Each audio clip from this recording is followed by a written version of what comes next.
The Huizinga Institute is the premier Dutch research network for cultural history, and it has been 25 years of providing space, inspiration, and funding for debate and exchange for scholars in the Netherlands and beyond.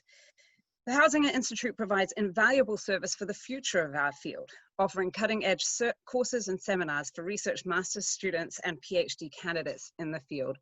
And it serves our academic community, something that is more important than ever in these days of isolation, quarantine, and separation. The Huizinga Institute brings together scholars from the University of Amsterdam, the University of Utrecht, Radboud University Nijmegen, Erasmus University Rotterdam, the University of Leiden, Maastricht, Twente, the Free University of Amsterdam, and Huygens ING. The dedication to rigor and innovation in cultural history is evident in the Huizinga Institute's current research themes, which range from cultural nationalism to memory and identity and forgetting, to the history of science, concepts, political culture, and religious encounters, not to mention the history of the body and the emotions. The Institute takes its name from one of the founders of cultural history, Johan Huizinga, known for his sparkling and intimate descriptions of social life and his grasp of cultural history and group mentalities. Our guest for today's celebratory conversation exemplifies all of these qualities of the Institute. And so, with no further ado, I'll ask Dr. Davies to introduce her. Hello, thank you, Rachel. I'm Sareka Davis, a researcher in the art history section of the Department for History and Art History at Utrecht University. And I'm delighted to be able to welcome Lyndal Roper to this conversation and interview. Professor Roper is the Regius Professor of History at the University of Oxford. She's the first woman to hold this post and the first Australian. A fellow of Oriel College and a renowned scholar of early modern German history. She's published on the history of witchcraft, on women's history, on sexuality and the history of the body, and on the Reformation, including in 2016, a magisterial biography of Martin Luther. More on that later. From 2000 to 2012, Lyndal was the editor of the renowned historical journal Past and Present. And her awards are numerous. I shall just mention here her 2019 award of the Humboldt Prize, awarded by the Alexander von Humboldt Foundation in Germany. So today we're going to talk about Lyndal's work and intellectual formation, and also about the changing field of cultural history, finally moving to think about the relationship between cultural history and the social and political debates of the contemporary world.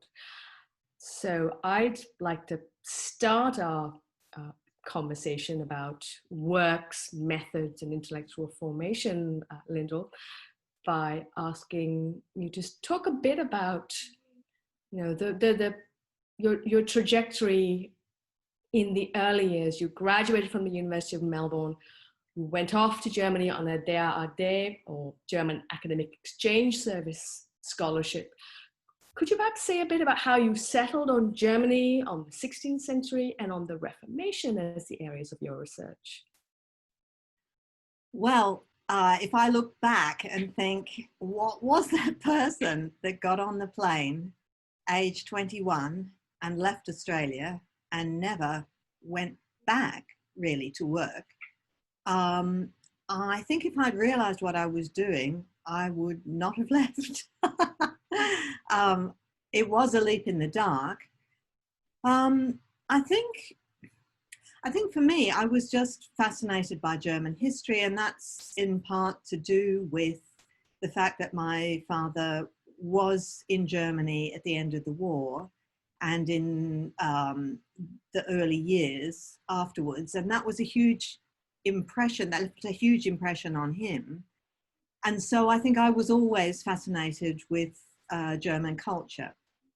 And so when I had a really fantastic training at the University of Melbourne, I would say. When I look back at what my teachers did for me and the time that they gave their students, it really was quite extraordinary. I took a special subject where I was the only student. That would never be allowed to run these days. And Australian libraries bought the books. It really was remarkable.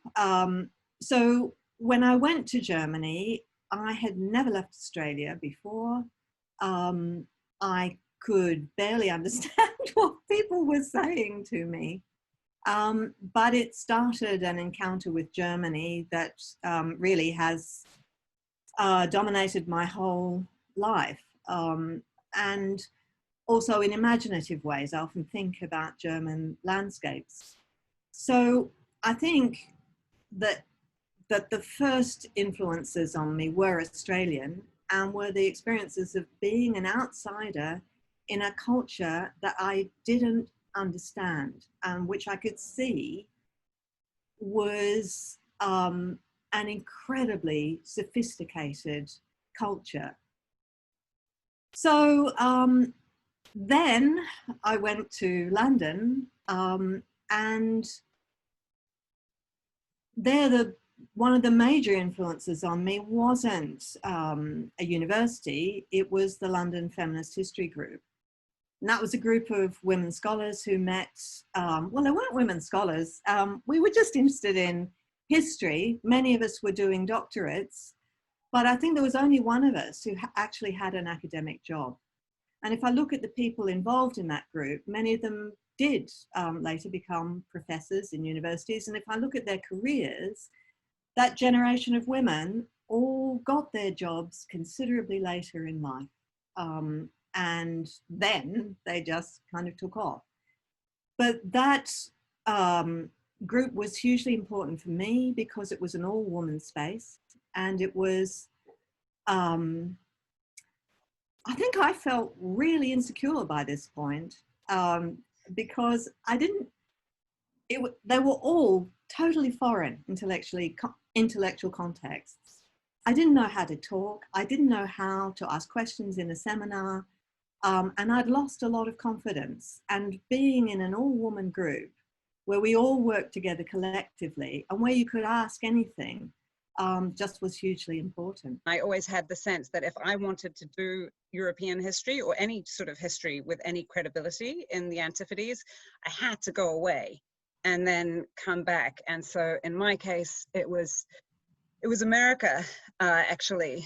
But I had, by my stage, I had a very strong female supervisor, thesis manager, and I noticed in your biography you had mainly male supervisors and mentors in your early career. And so I was wondering about the intersections between that personal experience of the feminist history group, or the feminist group actually, and what you were seeing in your professional life, and sort of whether how that impacted on your work with women's and gender history at that intersection of the personal and the political. That's a great question. It isn't entirely true that there weren't women. There was one woman who was hugely influential on me, and that was a woman called Alison Patrick. She herself had an extraordinary career, same kind of pattern. She didn't publish until very late, and then she wrote Men of the Third French Republic. I think that's what it's called. And she gave an interview about her own trajectory, in which she talked about how amazing she found it that she could ever be a historian, etc., etc. It's an extraordinary interview because she was in fact the sister of the Premier of the state of Victoria. So she came from a social background that was very privileged, and yet her own self-perception was that she had almost no right to be a historian. But in fact, she was a very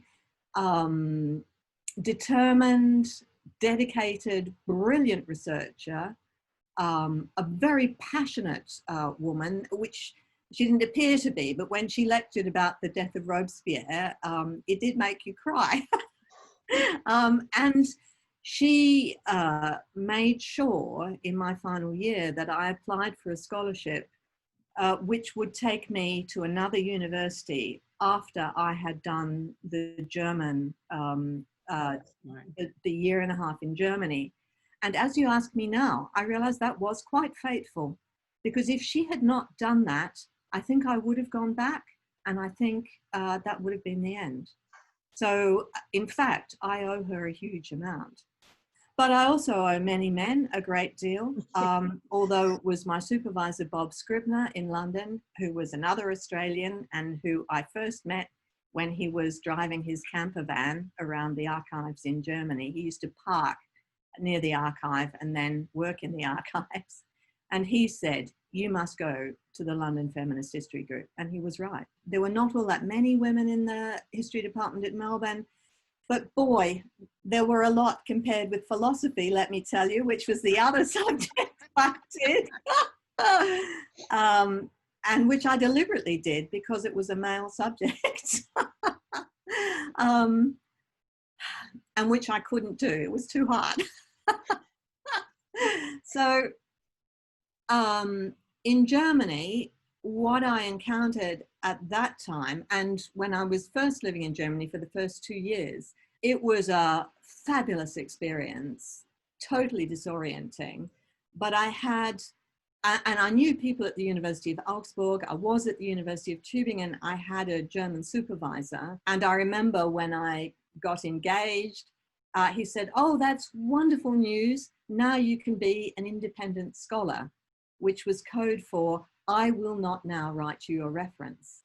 So it was very different times. And yes, a lot of things are very similar, but I think that there has been institutional change. So when, in fact, around about that time, it would have been in the early 1980s, there were 3 professors of history in Germany. There was Heidewunder, there was Karenhausen, and then later there was Gisela Bock. And that was it. Yeah. It is hard to imagine now what that was like and what that meant in Germany, because since professors determine what is taught, that meant it was very, very difficult to get any gender or women's history or anything into the curriculum. And of course that meant that women couldn't go on in that area because it was a highly paternalistic system in which you had to have a supervisor who backed you to the hills to have any chance at all. And when you look now at the proportion of women professors in the German historical profession in Germany, it is transformed. I don't know what the figures at the current time are, but it will be well over 30%. It's in fact higher than it is in the UK. And that was done through deliberate institutional intervention. It was done by creating what was called a Frauenbeauftragte, and that meant it was someone on every appointments committee who had to check that women were fairly considered. So yeah, I have seen really quite extraordinary changes. And I think that is changing the kind of history that we do as well. Not so long ago, women were constantly asked at job interviews whether they work on women's history or not. It had to be this extra thing you work on. The idea that you worked on anything but your embodiment was a challenge. Women could be experts in women's history, gender history, the family, but not other things. And echoes of that are still there for women in the job market, but especially also for people of color, and the kind of issue of credibility for working on something that does not apparently match your embodiment. I mean, so those problems have kind of moved elsewhere, but they also remain in a more covert way, I think, for women. I think that's very true, and I think there is a very long way to go. I think it's going to be quite a fight to change these things. The Royal Historical Society has just produced for the UK a report which is really trying to bring around about serious institutional change, and it will involve doing a lot of things differently. And I think you're absolutely right. At the heart of it is what is in the curriculum and what people read.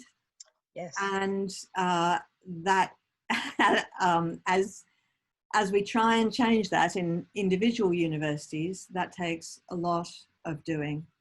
But I think there's a real will to make that happen. And I think for this coming generation, it's a really, really important issue.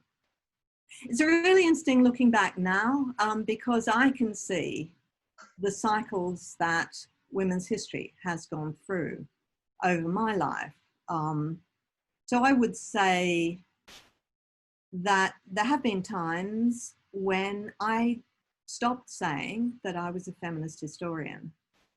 I would say I stopped doing that probably in the 1990s and early years of this century, because I thought it was starting to alienate my students, and that wasn't helpful.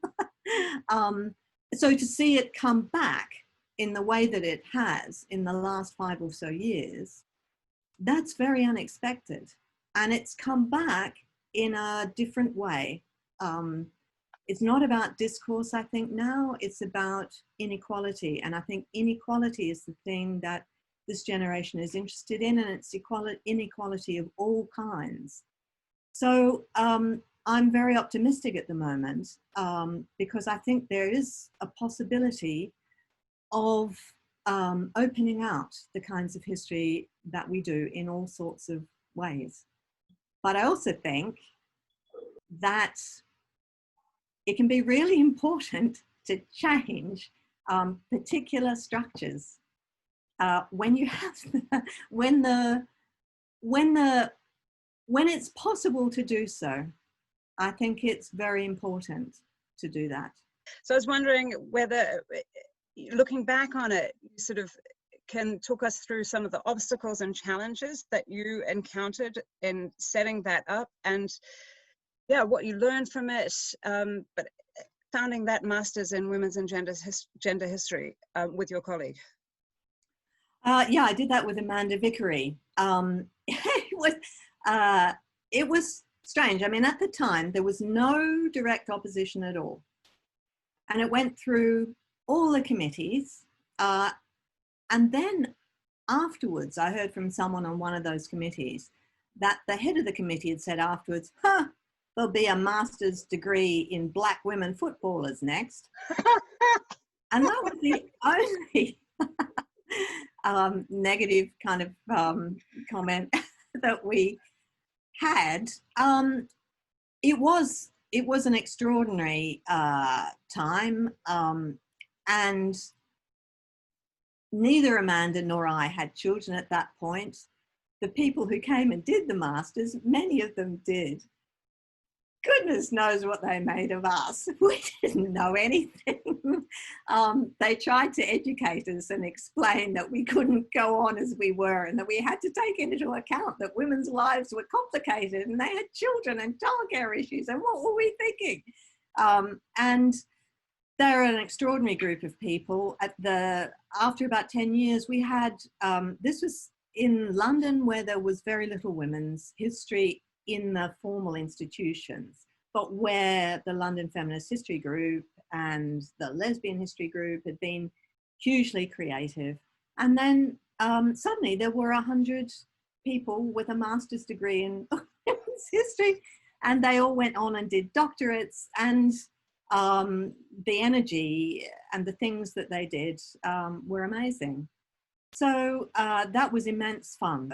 Together we've worked with people in the US, and we've just established the Hillary Rodham Clinton Chair of Women's History at the University of Oxford.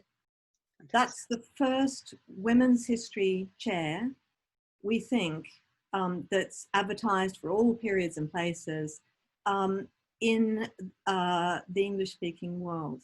And it's a really serious, endowed, permanent chair in the University of Oxford. And that is, I mean, that's going to bring change, I think. So that's also very exciting. Is there much that still needs to change in terms of, you know, reconstituting the discipline if you actually pay attention to all of these people and experiences, rather than seeing women's history as a bolt-on, an optional extra? Yes, there always is that problem, but I don't think the car is going in the same direction. And as a cyclist, let's think of two wheels here. And I see all the challenges that this generation is posing, and pointing out to me that gender is not a binary category, as I always assumed it was. And I'm still digesting what that means. I'm still thinking about that. But as I start to think about gender differently, that's opened all kinds of new ways of thinking about my sources. And I realized the ways in which I assumed that the 16th century thought that gender was a binary category. And of course it didn't. I felt echoes of Marcia's question, one of our senior lecturers, who said, I love your writing style. And just plunging into that story of Agnes, who murders her own baby and then goes on a tormented search for it. And I was wondering if you've always had that writing style, or if it's something that you've worked at and developed over the years. When I was a student in Melbourne in my second year, the lecturer called me and my friend Liz into his office. And this lecturer was an amazing guy who was an Anglican monk, and he was an inspirational person. And he sat us down and he said, you two have, your writing is appalling.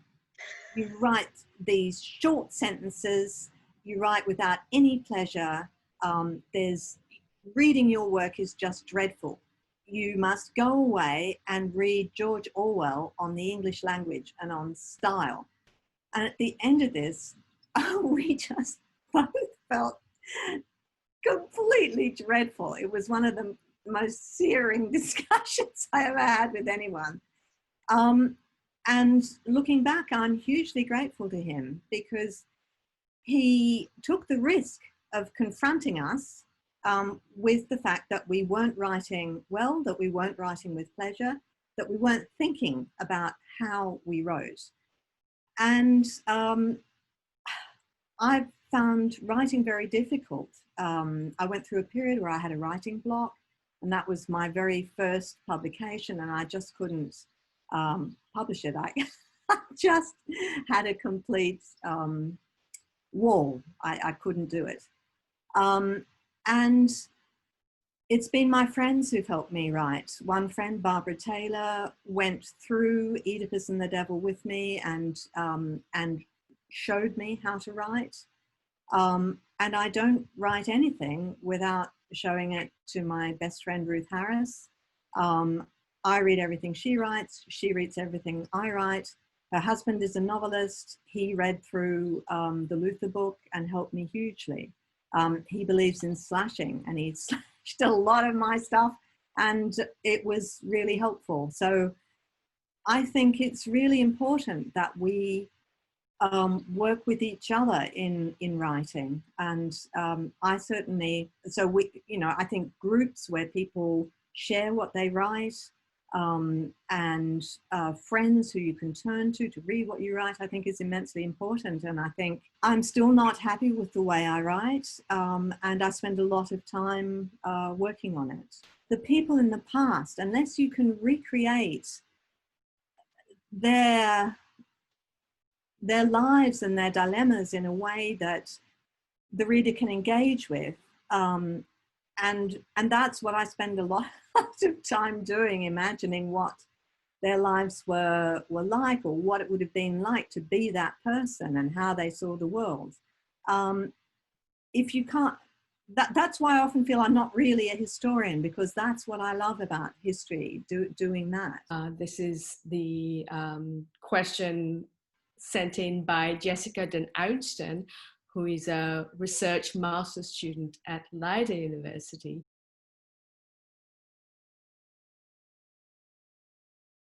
Hi, my name is Jessica den Oudste. I'm a research master student of history at Leiden University in the Netherlands, and I'm currently writing my thesis about the descendants of Norwegian and Danish immigrants who came to Amsterdam in the 17th century.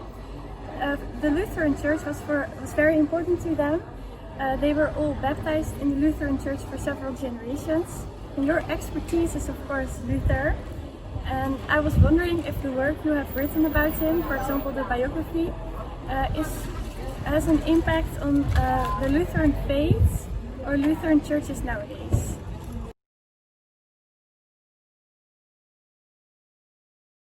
Great question. Thank you, Jessica. And I'm guessing that your work will also involve using Lutheran Church archives, and that will be bringing you into contact with the Lutheran Church.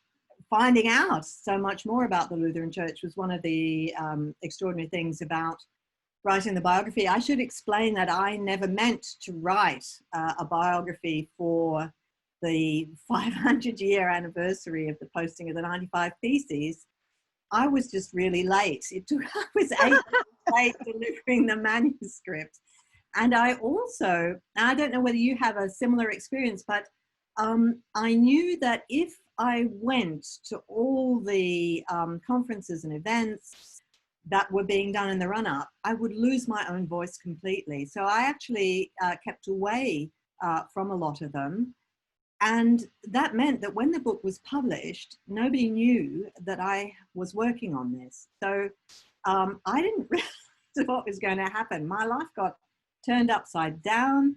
I got inundated with invitations. And I thought, well, this only happens in your life once. Either you do it or you don't. So I thought, I'll do it. So for a year and a bit, I just was traveling all the time. And it's hard to imagine now, looking back in this COVID time, how I could have done that, how we were all doing that, and how absolutely loopy it was. But it was extraordinary. I must have given well over 100 talks. I went to Israel twice. I went to the US. I went to Australia. I went to New Zealand. I went to Germany. I went to Austria. You name it, I went there. And it was an amazing experience. I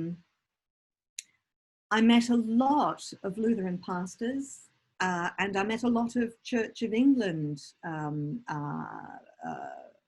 priests and bishops, and it taught me a lot. The Lutheran Church is an extraordinary institution because it's not centralized. It is localized. All the churches are local churches, and it has this anarchic side, which is which goes along with an openness to outsiders like me. I'm not a Lutheran, although I'm very influenced by Luther and his theology, and more so as I worked on him, found things that were just really he has a way of saying quite amazing things. But I was also very much looking at the church from the outside, and I started to see that I myself had become part of this whole circus. And I went to an art installation in Wittenberg, and there was a work which included ripped out pages of my book, which had been wrapped along with a whole lot of other things. It was a wonderful installation on this thing that went down the staircase. And so there was a strange moment of feeling I've ceased to be me, and I've become part of this phenomenon. And I could see that sales of the book went up at Easter. So it was a way in which you could see my own book becoming a devotional work, which is certainly not what I had intended. Lutherans really are quite amazing. They're incredibly honest about the ambivalence in their own heritage.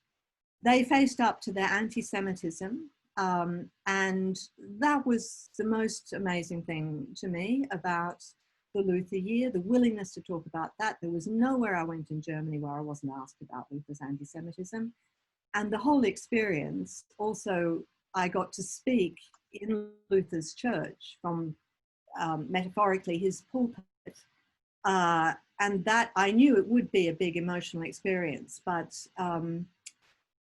it changed my understanding about anti-Semitism, because on the outside of that church, there is a Jewish sow. That is a sculpture. It's a medieval sculpture of a pig from which Jews are suckling, and there is a rabbi who's looking in the anus of the pig, and the message is Jews get all their wisdom from the backside of a pig.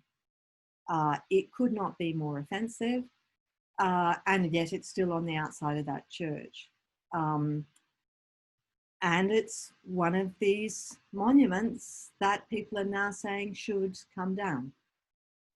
So this whole issue of monuments, which is of course a very live issue in Oxford, was also an issue in Wittenberg. And I couldn't stop thinking about this statue, which I hadn't been thinking about before I went in. Jessica, as I'm sure you're finding too, it's you deal with a church, an institution, and you learn from that church maybe things that you hadn't expected. And yet you're also, I don't know what your views are, but you're trying to work out what does that faith mean for the people that you're working on. I just felt it again, that spine-chilling moment of when you encounter something in the archive, and in this case it was a statue, that kind of archival work. And when I was dipping into The Witch in the Western Imagination, the way you talked about your student, the young student walking through the landscape and seeing both its wildness and the structures that were formed by the church to impose order on a chaotic world, I got the same sense of this deep archival encounter. So I was wondering, just a curiosity question, can you tell me about one of your favorite moments or spine-chilling moments in the archive, a kind of archival encounter? I've always loved working in archives. I love the archival knots. I can't do them myself.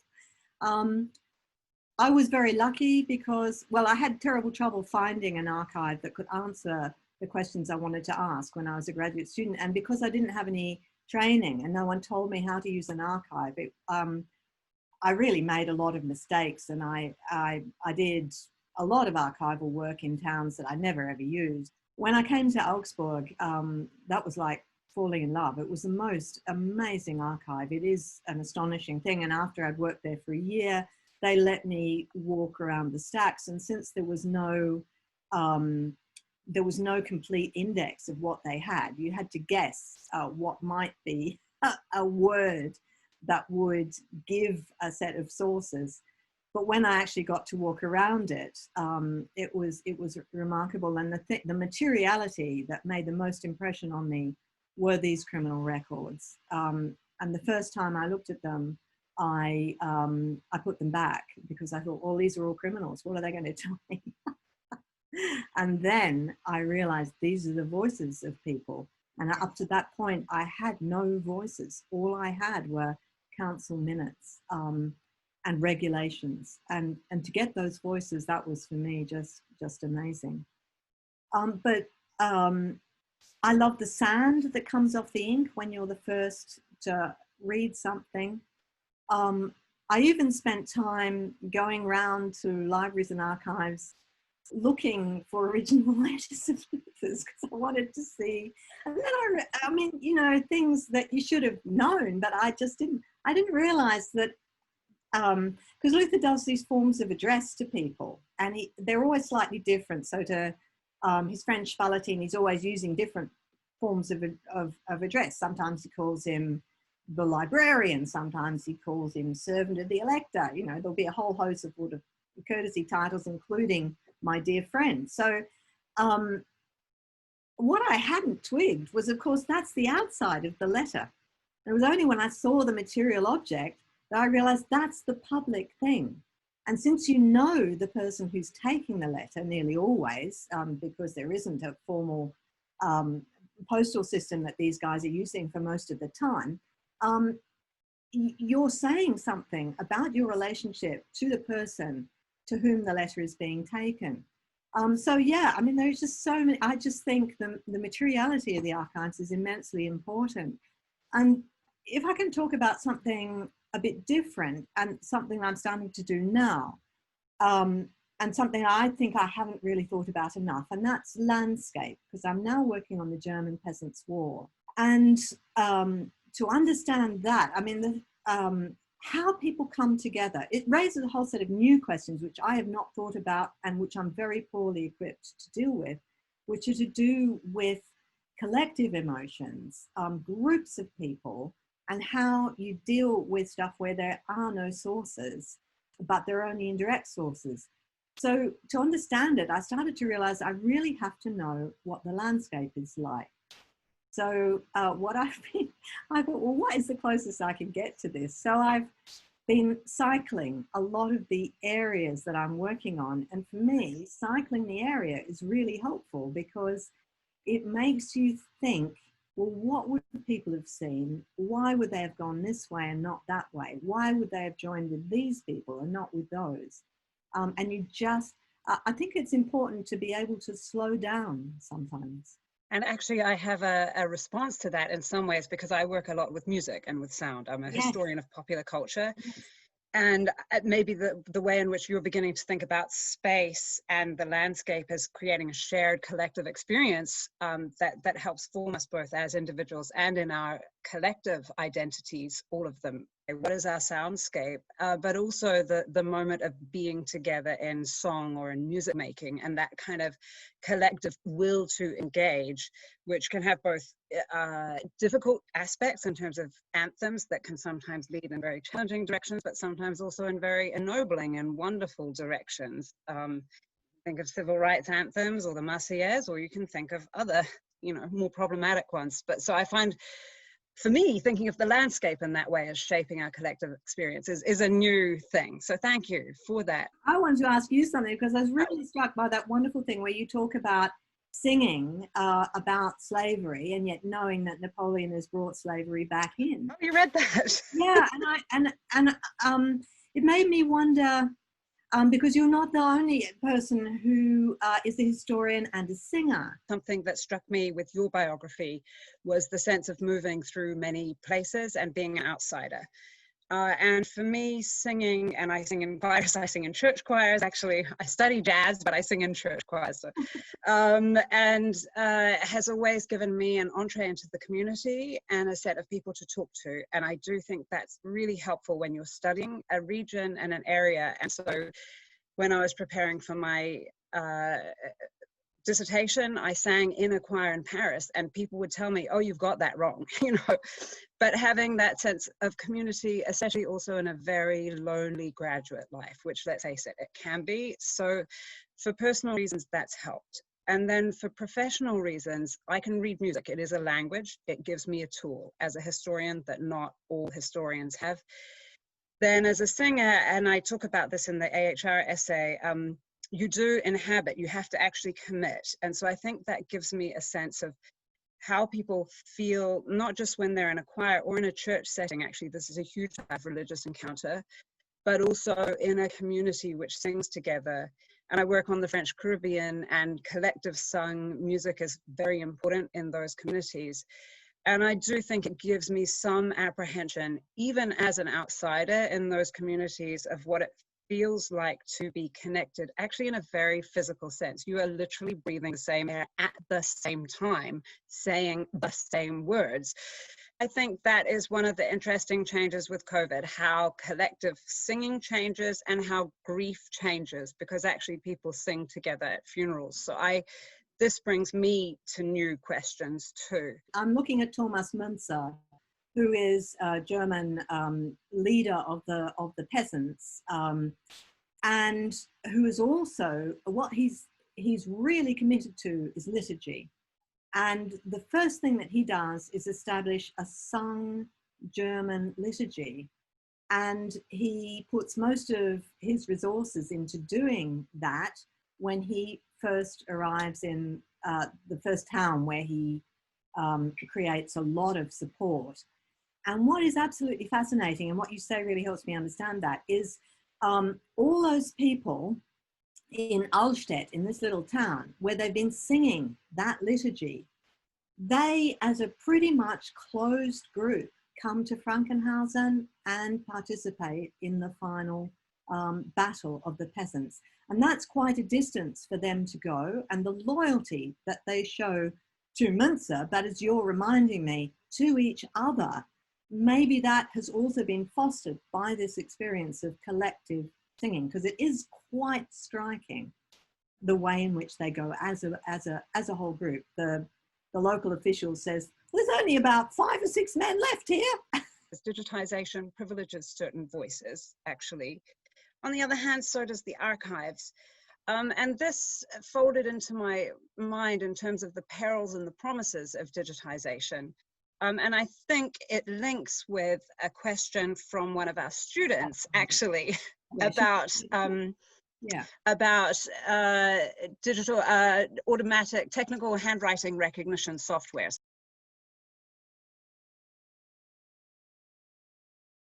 Hi everyone, hi Professor Roper. My name is Tessa de Boer. I'm a graduate student in history at Leiden University, and I'm also employed at the Amsterdam City Archives. I did my master's thesis on cultural diplomacy in early modern Europe, and as you can see, we're actually here at Versailles, which was the capital of cultural diplomacy in the early modern era. For my research, I used a lot of HTR, which is handwritten text recognition, which is a fairly new technology which basically teaches the computer how to scan and read archival documents, so you can basically search for them word by word. And I was wondering, Professor, to what extent do you think that HTR will transform the field of cultural history in the years to come? Thank you very much.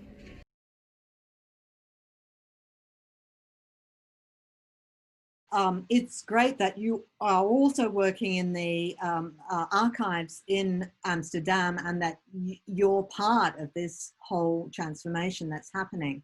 And it will be very dramatic. It's clear that, at least in Germany, the idea is for all the archives to be digitized, so that there will no longer be a need to go to the archive itself.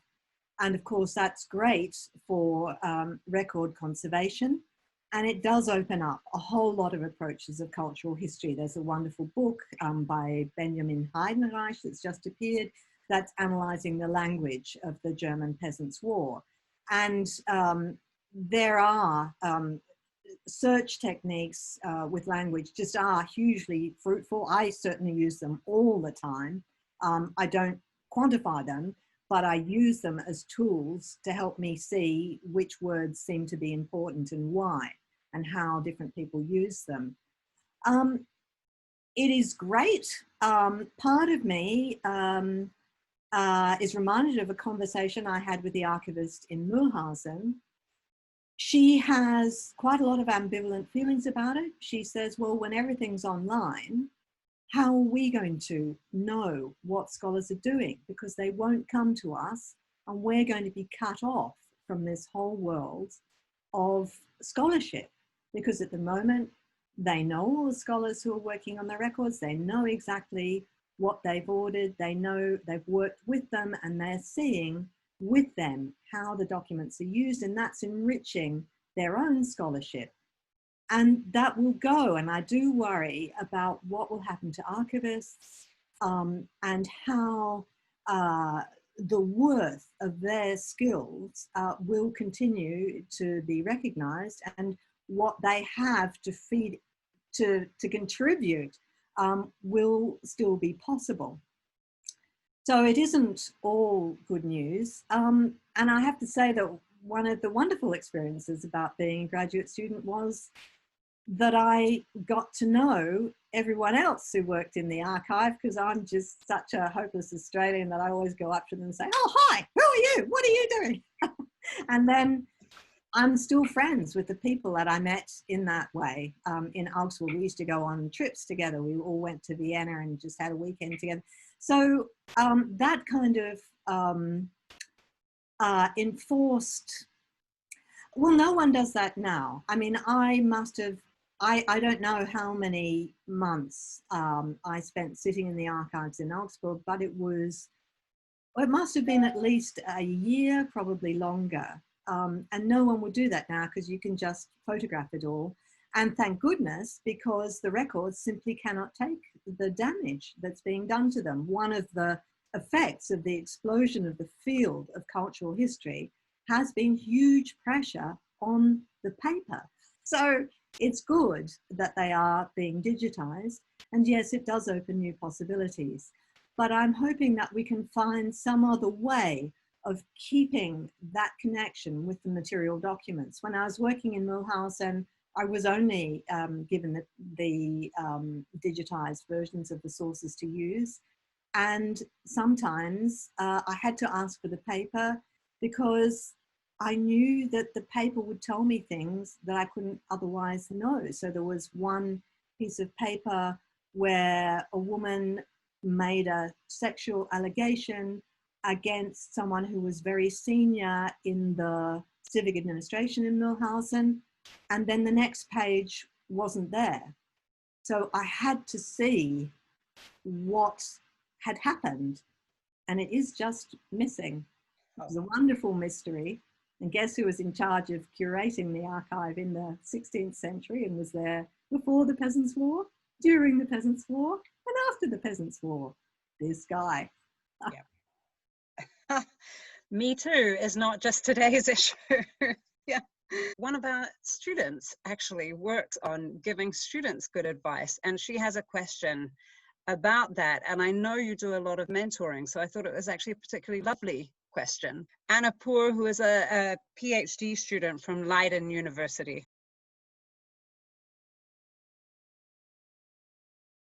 Dear Lyndal Roper, my name is Anna Poor and I'm a PhD candidate at Leiden University. As part of a project on scholarly advice, I study 18th and 19th century courses and textbooks by which students were given advice on how to live and study well. When I think about the field of cultural history, I think about its expansion, ever more contemporary, reaching further geographically, demographically, as well as increasingly employing methods and approaches from other fields, as you did in your witchcraft studies. If you had to give some guiding advice to young scholars, looking at the current field of cultural history, what kind of broadening of the field do you think has the most potential, and what are you personally most excited for?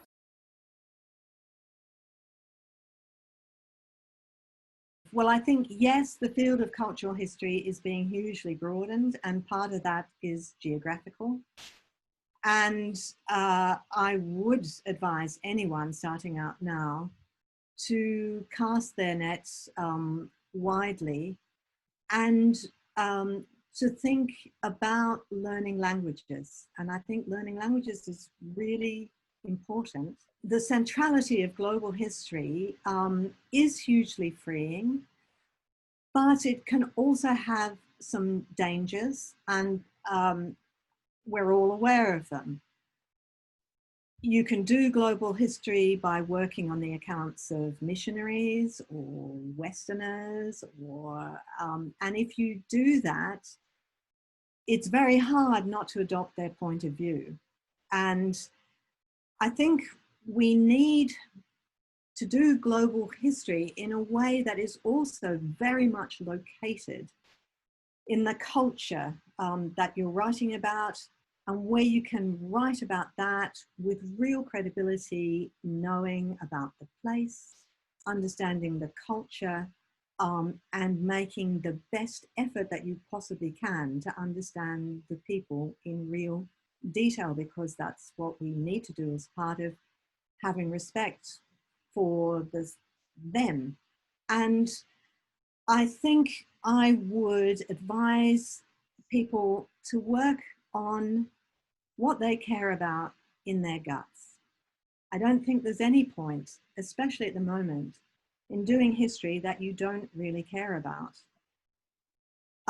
If you think about history as a profession, I think one of the challenges that we'll be facing is, certainly in the UK, we don't know what the future will bring, and there are likely to be many hard years ahead. So it's important to choose in a way that doesn't necessarily fit in with the current categories of research and to choose something that you know about, that you care about, and that is slightly left field, because we may be coming to a period where an intellectual life may not be only the life that is lived at the university. And I think that there will be all kinds of creative ways of doing things with history that won't be a conventional path through being a lecturer and a senior lecturer and goodness knows what, and a professor. And I think that will bring exciting new ways of thinking, although it's also going to be, I think, quite a difficult number of years ahead. So I would try to think about using techniques and methodologies that maybe other historians haven't used. So I think about asking, sometimes I think it's worth having, I have a column down the side often, mentally, and when I use paper, on the paper, where I put wild ideas that I don't know how to formulate, or which I would normally just exclude and just think this is rubbish. And if I write them down, then sometimes the wild ideas are the ones that can take you in a different creative direction. So don't cut out the wild ideas, but try to formulate them. And I can't think about the Habsburgs without thinking about the Ottomans and the Mexica. We're seeing all these worlds as being much more interconnected than we ever realized. And that is a huge change. And I think also the move away from a history that's centered on nation states helps us to understand the early modern period much, much better. It even comes out visually in the way libraries are laid out. I remember that when I first went to Oxford, and I was never a student at Oxford, and I remember encountering the undergraduate library. The first section was all British history, then came French history. And it's clear that the mindset that lay behind that.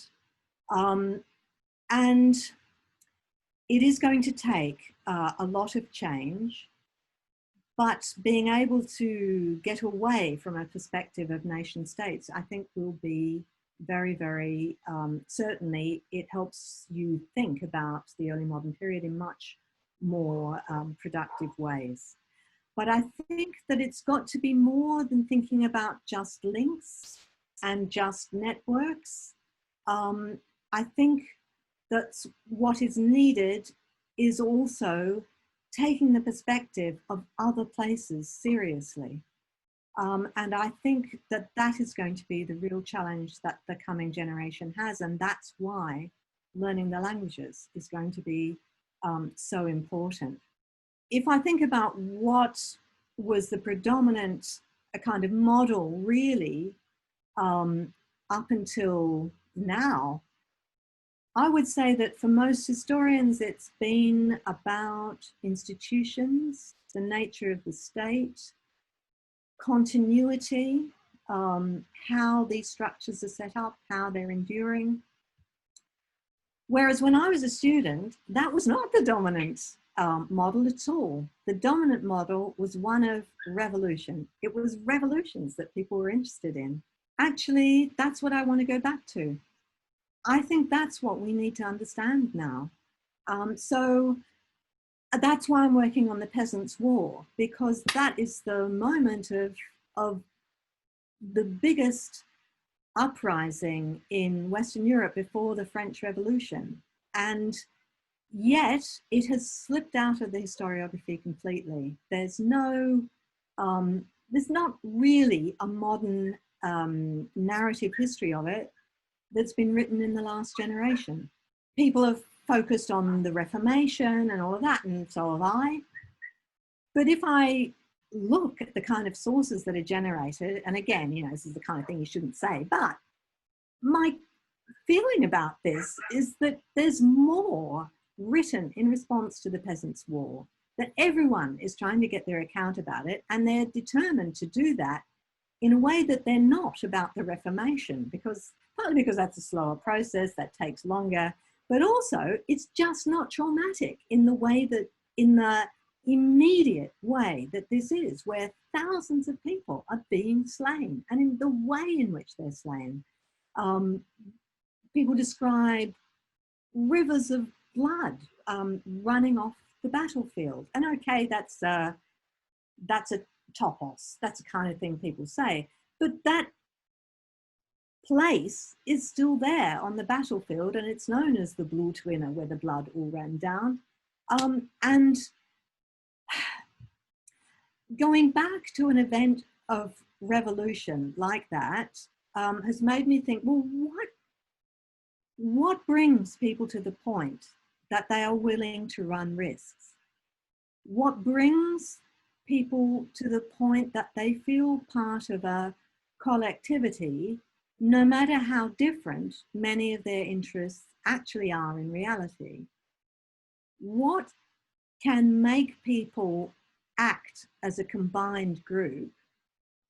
And part of that is just, how the hell did they go about doing it? How did they actually communicate with people in other villages? How did that happen? And how do we understand the sort of collective emotions that people had?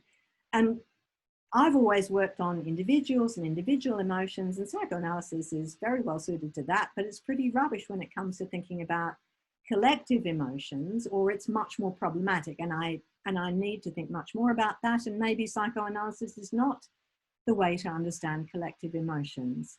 But there's got to be something in there about how people think, what their conscious perceptions are, as well as the emotions and the unconscious things that might be at work. I think that we need to be thinking about change and about inequality, how that happens, and why it doesn't work so often, where women are in it. It's very striking that the language of the Peasants' War is all about brotherhood, and finding about women is incredibly difficult. And so, having looked at institutions and continuity for a very long period of time, I'm thinking about the people who taught me and why for them it was the English Civil War or the Revolution of 1789 that were the events that they really wanted to understand, and which my whole career generation really has not been so interested in understanding. By actually having empathy for the subjects that you were studying across the difference, it has broadened your own field of interrogation and expansion, because now, as well as psychoanalysis, as well as the individual, as well as the institutions, you are broadening your own field and paralleling trends in any field, which is, if we are led by the people we study, I think, and by, well, I'm a believer in empathy and imagination, but then the sources and the people lead us to the new techniques and the new subfields, and it's sort of this organic broadening rather than this very strategic, calculated kind of, where is the trendy direction of the field or whatever. And maybe that's naive. But actually your final thoughts about what people were studying when you began return us to one of our other interlocutors. You know, I kind of wonder, I mean, it's kind of very apparent that the questions we think of as being important to answer are partly shaped by, the serendipity of the archive and, who our interlocutors are, but also with the moment that we're in. And Maartje van Gelder at the University of Amsterdam has a question for you.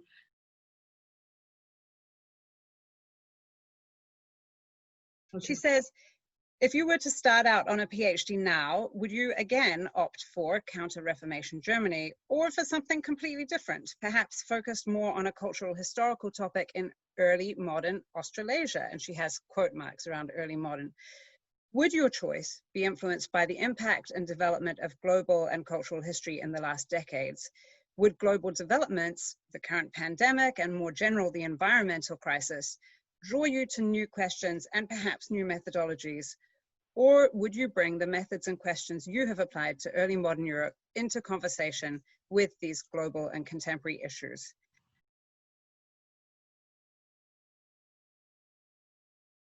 Margie, your question really pulled me up short. And I went for long walks thinking about this.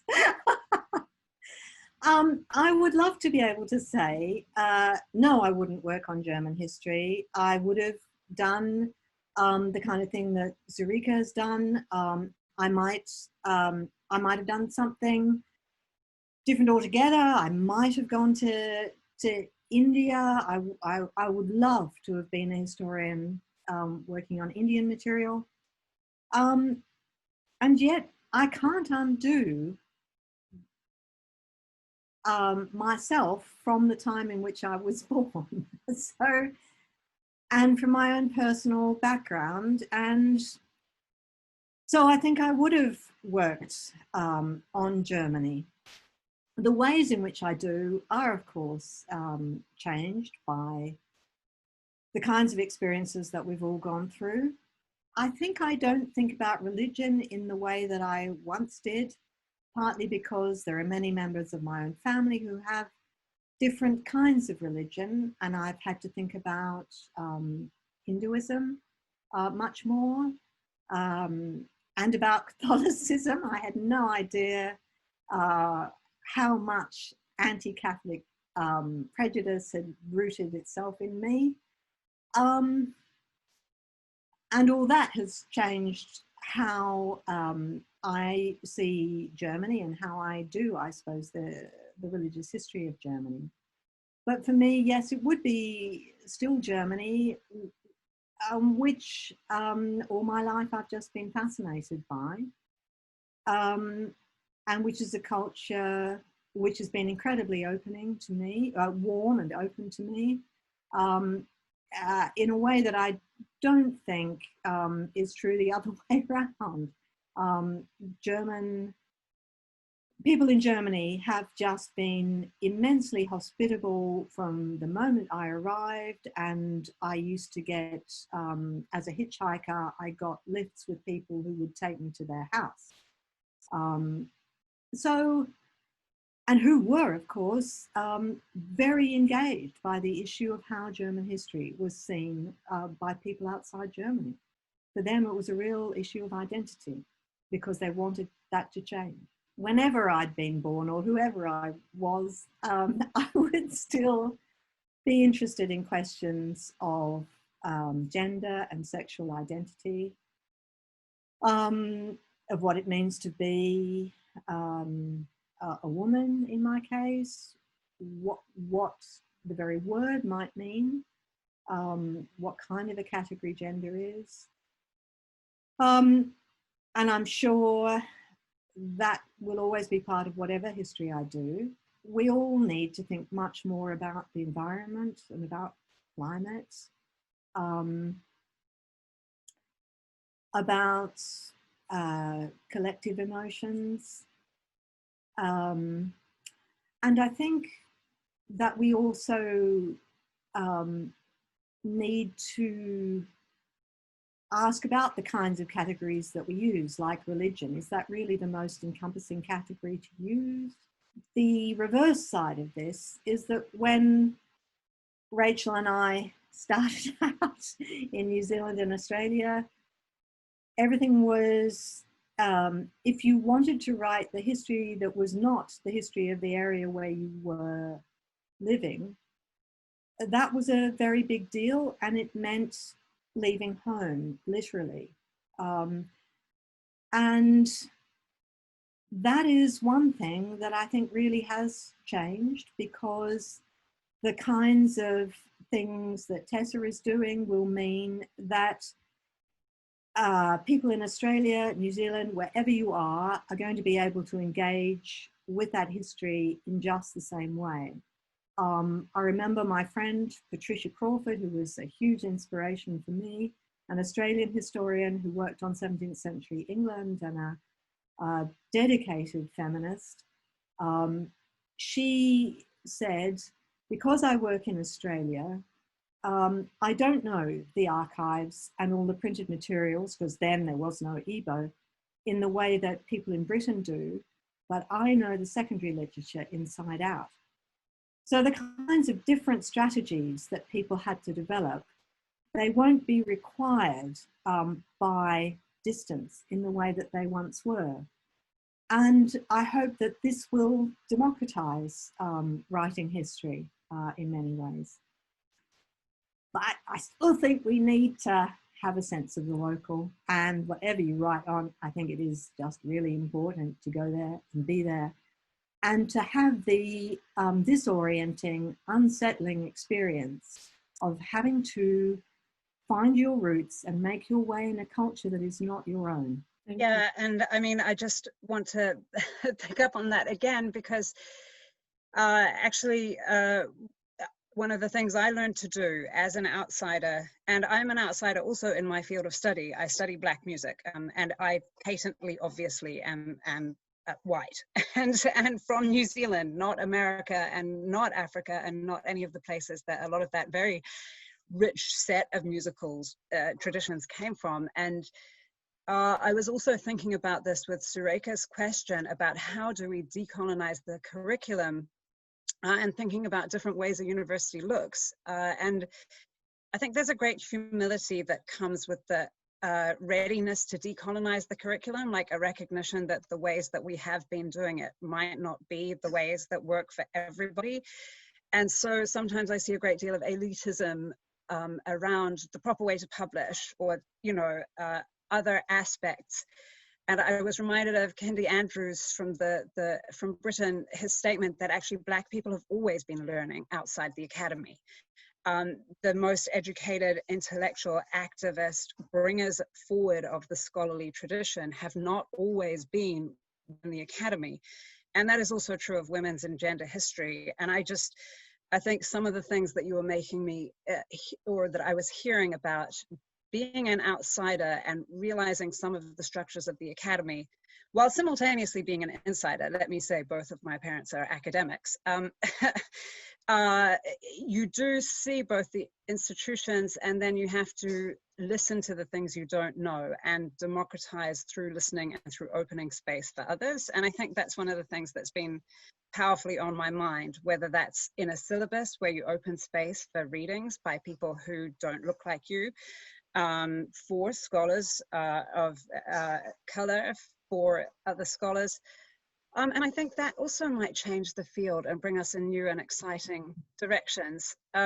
George Blaustein, senior lecturer at the University of Amsterdam, had an equally difficult question for you about this collective emotion that you've been moving toward thinking about, Lyndal, and whether you could give our era a collective emotion.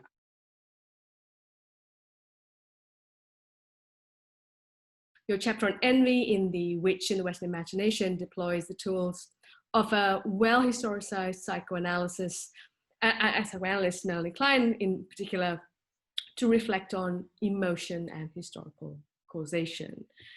Emotions as both cause and effect.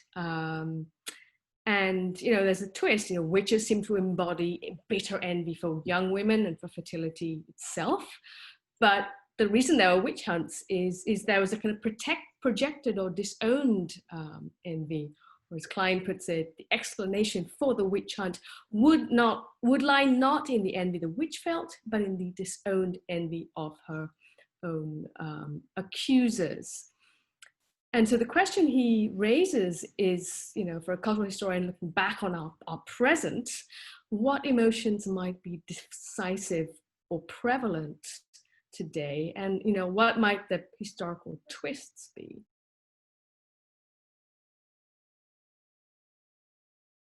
I found this an incredibly difficult question. Also because the essay that you pick on is the one about which I felt in many ways the least comfortable, because what I did there was do something I normally never do, which is generalize about a psychological connection and apply it to a whole group of people. So what I'm doing is taking psychoanalytic ideas and applying them to groups. And I don't think that I'm still not entirely sure about that move and how convincing it is. And it is the issue with which I'm grappling at the moment, because of trying to think about the Peasants War and what makes, what puts people in the emotional state in which they are willing to risk everything that they have, and even potentially risk their lives. And what's going on at the moment? So much is going on at the moment. And I find it very hard to put together. I was listening to an Australian theologian who was talking about plague and eschatological time. And I've been thinking about that in relation to Luther. And I thought, well, it's very interesting that Luther doesn't really talk about eschatological time in relation to the plague. What he does is talk about practical measures that we need to take, and about the duties that we owe to one another. And he even says, we owe one another a death. And he talks about the need for people to stay, to not flee in times of plague. And he says that pastors must stay in times of plague. So this theologian was talking about the eschatological ways of seeing plague. And I'd always thought, well, that's not very helpful, is it? That's this whole vengeful God and all the rest of it. And it's about, you know, scapegoating people and punishing people for sin. But as she explained it, what it means is thinking that COVID does not mean we go back to life as it was before, because time goes on.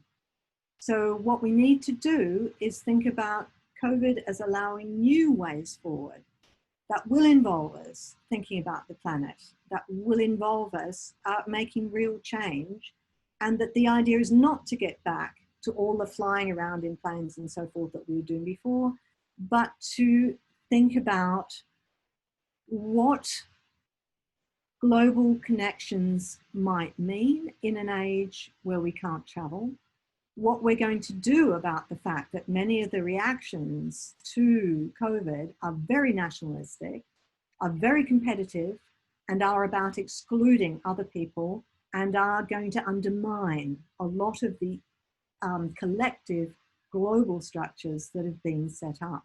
The culture that I'm in at the moment, the British culture, does not talk about death or dying. It's a taboo subject. I don't know what it's like in the Netherlands, but here you just don't discuss it. And I think that thinking about the early modern period where death was ubiquitous, people dying was part of what you experienced. You lost loved ones and you knew that you could die yourself. And I hadn't fully taken in just how much that affects your outlook and your spirituality. And it's also made me think that we have, by shutting death away, by thinking that large-scale epidemics like this would never happen again, that has also put us out of touch with something that I think is really important in being human. This question comes from Jan Verriet, a PhD student at Radboud University.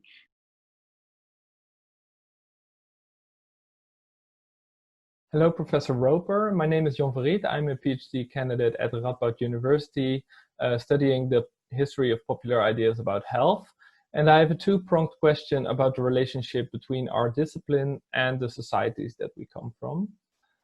First, I would like to know what you think the perspective of cultural history can tell us about the current historical moment of anti-racism protests and the Black Lives Matter movement. And secondly, I was curious what your thoughts are on whether cultural historians are doing enough to reckon with their own role in ongoing institutional racism within the academy.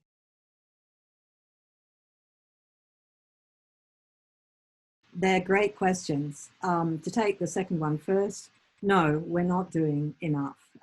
There's a lot more that needs to be done and that I hope will happen over the coming years. A lot has to change, and I think there's a lot that will have to work differently in universities, and I'm hoping that part of how that will happen is that groups of students will say, as they are in Oxford, what it is that they think should be on the syllabus, and they will engage with us. And the dialogue that we've been having at Oxford has been really exciting. I think that what is in the syllabus is really important, and that has to shift. And that's going to be very difficult, certainly in the UK. I think one of the problems that global history has is that it has the inheritance of imperial history. It has that inheritance institutionally, and it also has to do with a whole lot of skills that people do and don't have. And if you have scholars who only have English, then you already set up the kinds of subjects you can study in particular ways and not in others. And so I think that's going to be one big area where we need to change. And perhaps if I can talk about something that comes out of my own experience. I work at a college called Oriel, and it has on the facade that faces the High Street, which is one of the major thoroughfares in Oxford, it has above the portal a statue of Cecil Rhodes, who is striding forwards, and below him are several archbishops and kings of England. It is an extraordinary monument to imperialism. And when this issue was raised by the Rhodes Must Fall Rhodes Must Fall campaign a few years ago,